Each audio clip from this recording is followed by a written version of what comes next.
أعوذ بالله من الشيطان الرجيم بسم الله الرحمن الرحيم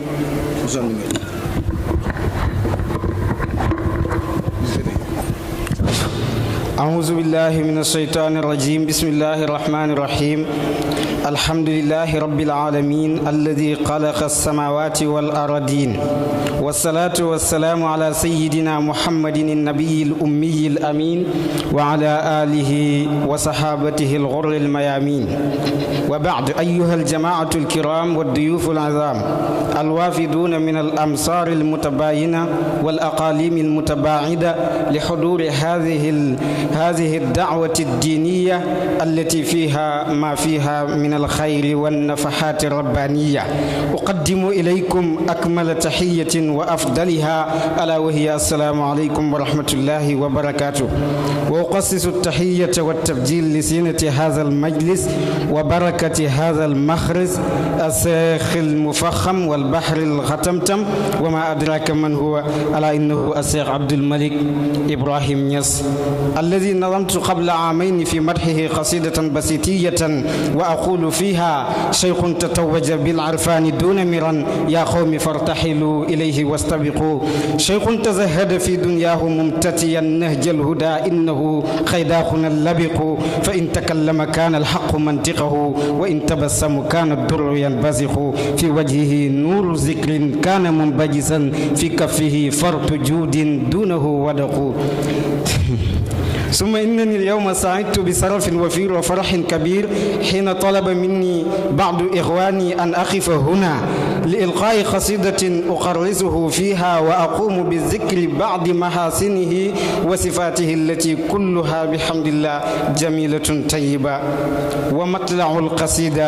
أيا هند حبي فيك تم زواله وأسرى لمن في الناس فاض نواله فما ذاك إلا عيلم متورع خصائصه جمت وتاب خصاله وأعني بذا عبد المليك وإنه لرمس التقى والصدق بان كماله مرب خبير وهو سر هداية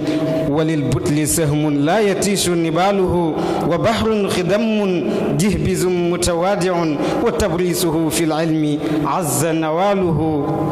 ففي صدره بئر العلوم وماؤها على كل شخص يستفيض سجاله إذا كان من قد راح ينكر فضله فذاك امرؤ في العقل حل خباله ألا إنما عبد المليك سميدع به يهتدي الساري ويمحى ضلاله به يرتوي السادي ويفنى وباله يدل على الله العظيم كلامه ويجذب أيضا للهداية حاله وفي قلبه نور الهدى متبجس كذا بحر سر راخ منه ظلاله فلا يطلب الدنيا الدنية إنه لوجه إلهي شغله ومآله كما كان في غرب تراه مشرقا ويهدي الورى لله جل جلاله ويسجي ذوي الطغيان حقا يردهم إلى نهج خير الخلق نعم فعاله جليل جواد يصبح الجود جوده فأكرم به كم ينفع الناس ماله يبالغ في بذل العطاء وإنه لخوز أخي بؤس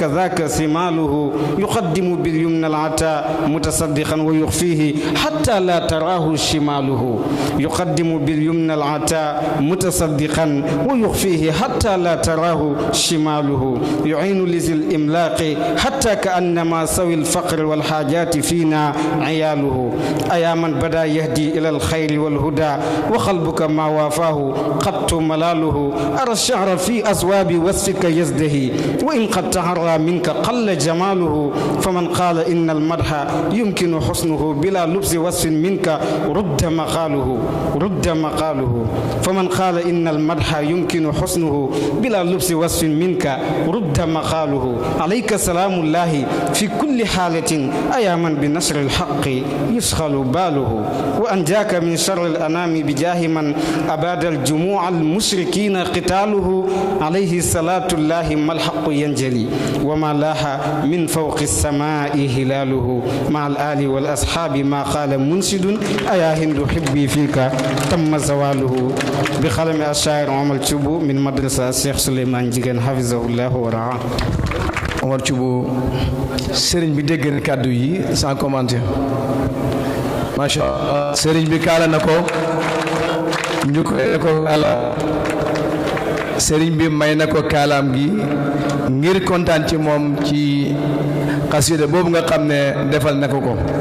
kon nag mbokk yi ki doon def xasida bi Omar Thioub doomu bërëm dëkk la njiitu dëkk bi moo ko jur mooy papaam ba pare sët la ci xadara Taïba Niangène sët la ci Alaaji Roxi Ñang bu Taïba Niangène ñu ngi koy ñaanal yàlla mu may ko fanu gudd ba ànd ak wér kon mbokk mi